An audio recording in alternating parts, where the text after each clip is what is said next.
And as missile attacks continue across Israel, the country's emergency teams are on constant alert. Our correspondent in India, Naftali, went inside Magen David Adom's command center to see just how first responders prepare for the next call. Let's take a look.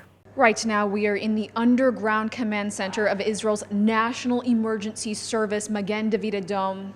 They are the first to respond to direct hits from Iranian missiles, and they operate from this underground dispatch center. Magen David Adom, otherwise known as MDA, is responsible by law for responding to any medical emergency across the country. So what does happen when an emergency strikes? We found out during our visit. The Home Front Command has alerted us that there is an Iranian missile barrage coming towards central Israel. Can you walk me through what happens as soon as that red alert goes off? First of all, we have alert systems that we're combined with the Home Front Command, so we get an alert of an area that we're expecting to see a missile potentially strike. It's the area that will then, in a couple of minutes, receive alerts that the general population will then start heading to shelters.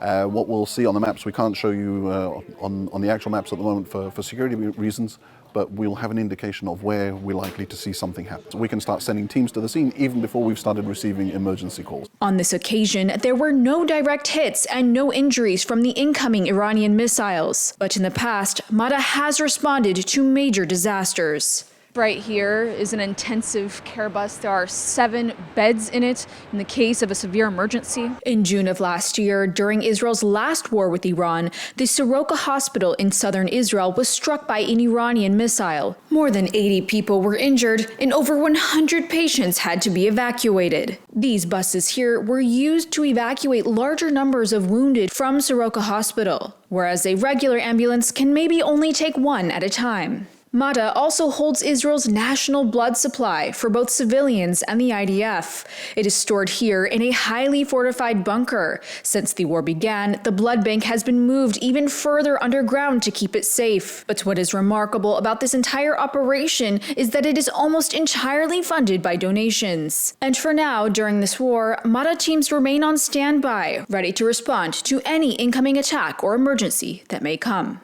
We've had all of our emergency vehicles have been manned since the first moments of Operation Roaring Lion. If on a regular shift we'll have between 300 and 400 ambulances on shift, what we've got at the moment is almost 2,000 ambulances out on the streets, ready to respond to whatever happens.